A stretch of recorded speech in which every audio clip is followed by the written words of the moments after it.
नागों का। तो उनका आपस में झगड़ा हो गया तो देवता हार गए राक्षसों से। फिर देवताओं ने जाकर तप करया भगवान विष्णु की आराधना की तो विष्णु जी प्रकट हो गए, वो काल प्रकट हो गया। और उस काल ने कहा कि उन्होंने कहा कि हम राक्षसों से हार गए हैं, आप हमारी रक्षा करो। वो विष्णु रूप में काल प्रकट हो गया।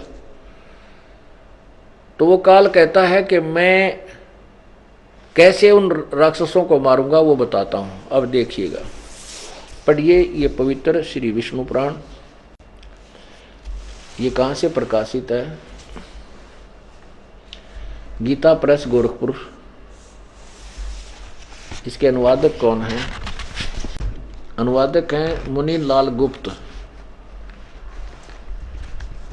मुनि लाल गुप्त। और यहाँ से ये कहाँ से प्रकाशित है? प्रकाशक एवं मुद्रक गीता प्रेस गोरखपुर, गोविंद भवन कार्यालय कोलकाता का संस्थान। यहाँ देखो,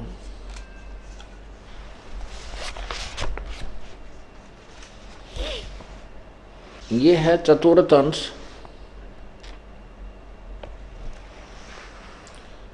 अंश पृष्ठ नंबर 233 पर।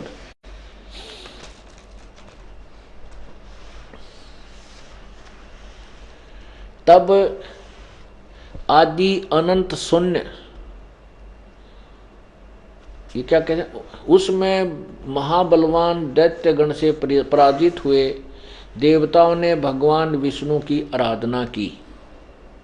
तब आदि अनंत शून्य अशेष जगत पिता पालक श्री नारायण ने देवताओं से प्रसन्न होकर कहा, आप लोगों का जो कुछ अभिष्ट है वह मैंने जान लिया है। उसके विषय में यह बात सुनिए। राज ऋषि ससाद का जो पुरंजय नामक पुत्र है, उस अक्षत्रिय श्रेष्ठ के शरीर में मैं अंश मात्र से स्वयं अवतीर्ण होकर उन संपूर्ण दैत्यों का नाश करूंगा। अतः तुम लोग पुरंजय को दैत्यों के वध के लिए तैयार करो। क्या कहता है कि मैं उसके शरीर में अंश मात्र से स्वयं अवतीर्ण होकर उन संपूर्ण दैत्यों का नाश करूंगा। तुम लोगों को पुरंजय को दैत्यों के वध के लिए, लड़ाई के लिए तैयार करो। दूसरा, गंधर्वों से नाग आर्गे, एक नाग गोत्र के जो व्यक्ति थे वो पराजित हो गए। तो उन्होंने फिर भगवान विष्णु की आराधना की, विष्णु प्रकट हुआ। फिर वो क्या बताता है ये देखिए। ये चतुर्थ अंश अध्याय नंबर 3 और प्रश्न नंबर 242 पर गंधर्वों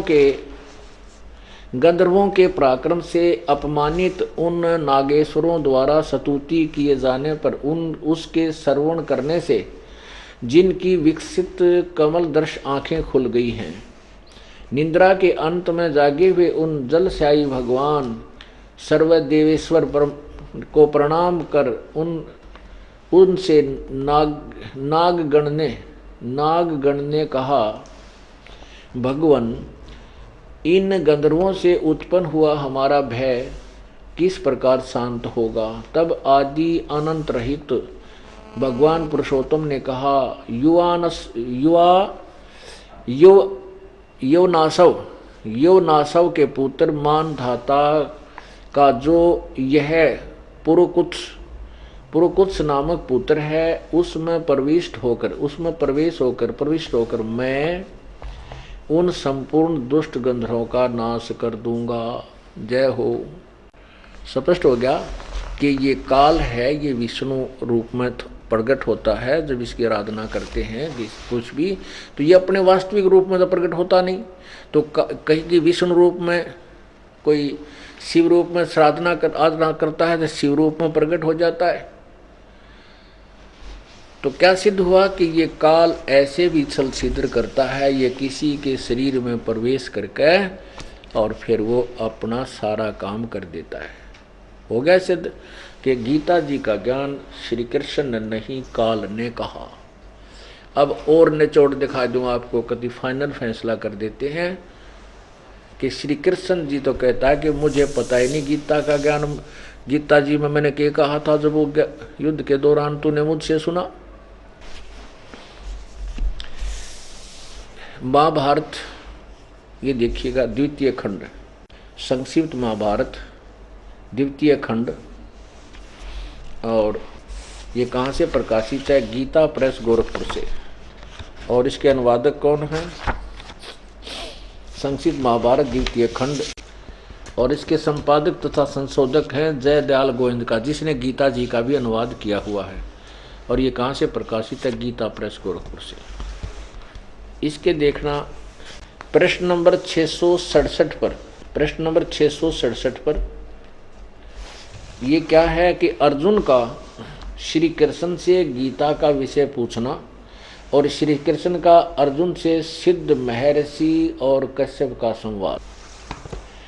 जन्मेजय ने पूछा, जन्मेजय ने पूछा,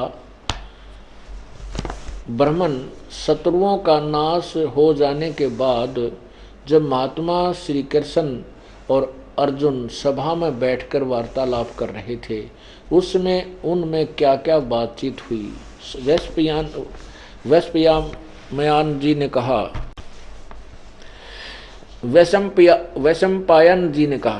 वैशंपायन जी ने कहा, राजन, श्री कृष्ण के सहित अर्जुन ने जब अपने राज्य पर पूरा अधिकार प्राप्त कर लिया तो वे दिव्य सभा भवन में आनंद के साथ रहने लगे। एक दिन सौजनों से घिरे हुए वे दोनों मित्र स्वेच्छा से घूमते घूमते सभा मंडप के ऐसे भाग में पहुंचे जो स्वर्ग के समान सुंदर था।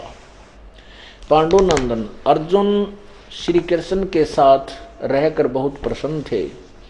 उन्होंने एक बार उस रमणीय सभा की ओर दृष्टि डालकर भगवान से यह वचन कहा, देवकी नंदन, जब युद्ध का अवसर उपस्थित था उस समय मुझे आपके माध्यम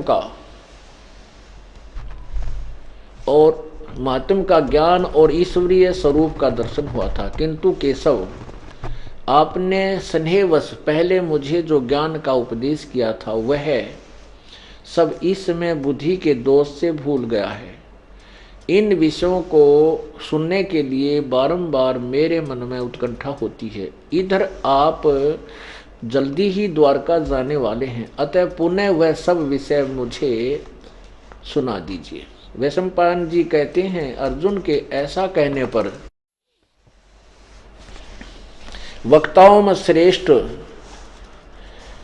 महातेजस्वी भगवान श्री कृष्ण ने उन्हें गले से लगाकर इस प्रकार उत्तर दिया। श्री कृष्ण बोले, अर्जुन, उसमें मैंने तुम्हें अत्यंत गोपनीय विषय का श्रवण कराया था। अपने स्वरूप भूत धर्म सनातन पुरुषोत्तम तत्व का परिचय दिया था और नित्य लोकों का भी वर्णन किया था, किंतु तुमने जो अपनी नासमझी के कारण उस उपदेश को याद नहीं रखा, यह जानकर मुझे बड़ा खेद हुआ है। उन बातों को अब पूरा पूरा स्मरण होना संभव नहीं जान पड़ता। पांडुनंदन, निश्चय ही तुम बड़े श्रद्धाहीन हो, तुम्हारी बुद्धि अच्छी नहीं जान पड़ती। अब मेरे लिए उस उपदेश को ज्यों का त्यों दोहराना कठिन है, क्योंकि उस समय योग युक्त होकर मैंने परमात्म तत्व का वर्णन